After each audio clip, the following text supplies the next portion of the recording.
Okay, I cut the rest of the back of the cabinet here, which I cut all the way through here. And I just got this one piece right here that I have to cut as I just gonna cut it and curve it across. And then I'll use the other wood for parts, you know, for the back or the front. But the long way, the height way, because it seems like it's gonna be short when it comes to wires, so I use it for those things. But soon I'm done with this right here, I'm done with just the whole side of the cabinet right up to here. So then I have to go to Home Depot, buy some more parts for actually I have to buy another panel, and then buy parts so I could hook up the router right in here, which I had to get some screws right in this slot right in here so I could get that going, see if I could get it before it starts raining. Put the molding of the, you know, just drill the molding in here by today hopefully, because I guess tomorrow is going to rain. So when I get that going, I think I'm done for the day. That'd be the max limit. I have to go down and do some research on how I'm gonna set up the shelves and stuff and the monitor on top of it. So, well, that's the progress so far. See if I get that far. It's terrible, right? When I was about to finish, it broke. I was just needed this part and that's it. So I guess I have to go Home Depot and buy it. I have one upstairs, but I can't find it. So that's terrible. Almost had it. So I gotta put everything back inside the house and just get that going. But I guess things like that happens, I guess. Just this little bit right here. Anyway, I still have to go to Home Depot, but I just had to share that. Okay, I put a new blade on the saw here and just sliced this really fast here, which I couldn't follow the groove if I continue with the blade. I don't want to damage this area, so what I'm going to do with this area right here, I'm just going to sand it down and in a different way so that you get a nice groove turn there. Same thing right here. If you don't sand these down, it's going to be obvious. So it's better to have a nice smooth surface in here so that you follow what you draw. So yeah, I'm done with this. So what I'm gonna do right now is just take it back and then work on the router. Install the router right here so that I could put the T-molding in these panels right now. So I'm going to work on that, and it seems it's about to rain. So it's around 4th of July soon. So it's usually every year 4th of July it starts to rain. So that's the way it would be. All right, I got it installed. This is the router here that I got installed here. I was able to use the plastic cover and make the holes in there and set up that way. So here it goes. It's important that when you build this, you see how it's level, the air is level like that. It should be nice and straight. It should be just like that. Now if it's not straight, then you can put stuff on the bottom of it just to straighten it out for yourself. But when you put the panel here and you start making those T-molding in it, you want to have a flat surface so that there's no crookedness on the panels. So it's important that you have this right in the center so it could be a nice straight cut there. So that's important. It's good to have one of these in here so you can set it up just about right. Well, so far that's how it goes. So right now I have to adjust the bid, and so for a 1/2 inch, this is a 1/16 bid for the T-molding. I don't want the whole thing inside of it. I just need a little bit, so I might have to put some 2x4 or some wood on the side here, just enough that when I hit the panel, when I hit the bed here, it just barely gets in there. You know what I'm saying? Just a certain amount of that I need a hole in there for the T-molding. I don't want it too deep.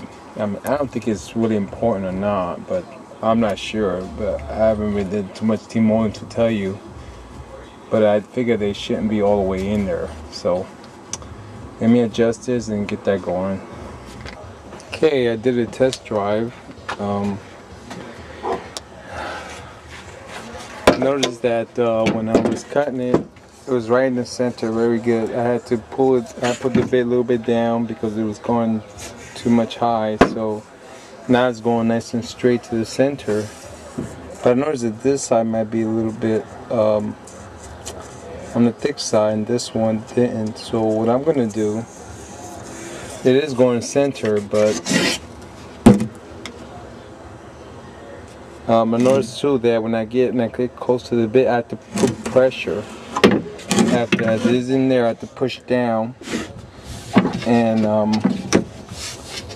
put pressure on it, so when it spins, doesn't go any higher or lower. So it'll get out of track here.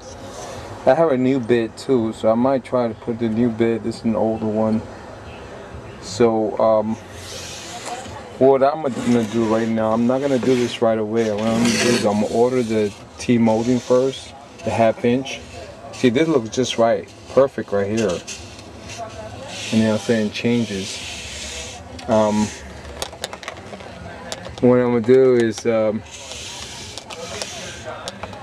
order the T-molding first, and when it gets here, so I can look at it and put it in here to see if there's if it's flush, on the plastic part on each corner of this. So I have to make sure that I don't want to rush it, then wait for the T-molding, and it doesn't work very well. So I need to experiment first before I actually start cutting the real thing. It's important you do this because you're gonna see the T-molding either this side or this side, which you don't want that. You want it nice and flush on top of it, which makes it look as good as possible.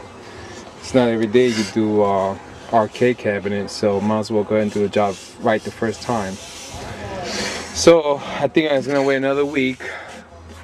Once that's going on, I'm just gonna cut pieces for wood and get things the inside ready for it, and the computer stuff ready for it, and the monitor. So I'm gonna get those things ready, and I'm gonna try to connect it together without the T-molding for now.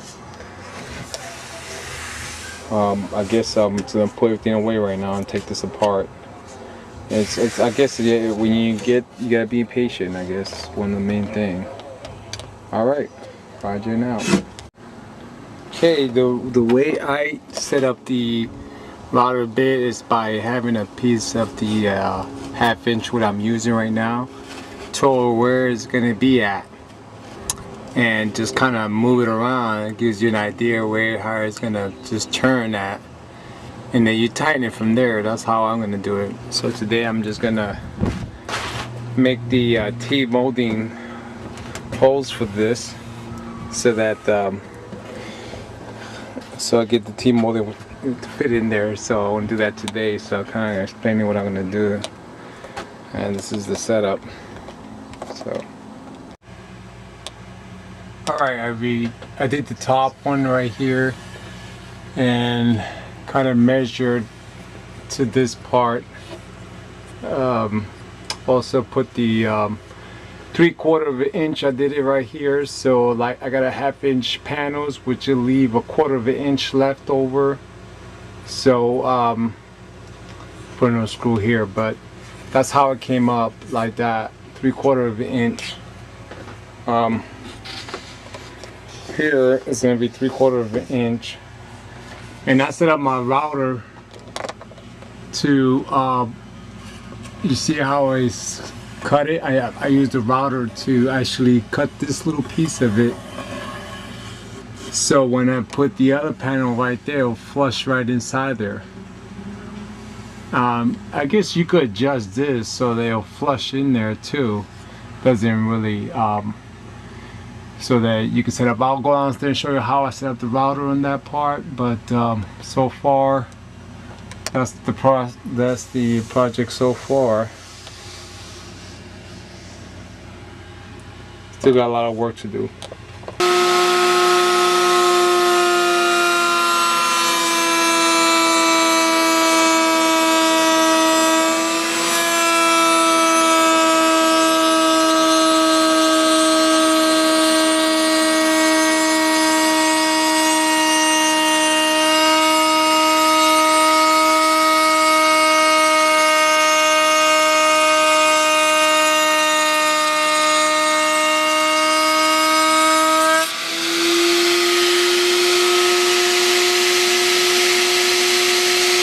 Okay, what I done here, I put the new bit on the router, and I put these wood here so it kind of stops how far in I could go in.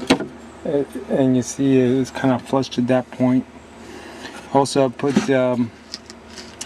also the height too. I measured by when I was pulling it up, looking sideways from here, how high I wanted to put it. I had to adjust it like twice to get it just about what I needed it, and it gave me a flush like this. And then if it gets a little thicker, because it's normally like this, you just run it again. And if you run it again, it will eventually get smaller. And if you feel like comfortable, you can put a little pressure on it, and as you move it along, and it will give you a nice smooth groove, so that when you get the other 4 by a ½ inch, and you could just flush it in there like that. So when it goes to a certain angle, you could have a nice and flush, because this part right here will go inside here, and you have to measure it like that. So when you measure it, you know how far out you need to go at, so that it meets with this one. So you do one at a time. But that's another good thing about the router, so you can flush the wood, so it won't be as obvious. I didn't have to do that, but it makes it look pretty nice. Plus, it's a learning process. It's my first time doing this, so I'm learning on the process of doing it also. So far, that's the project.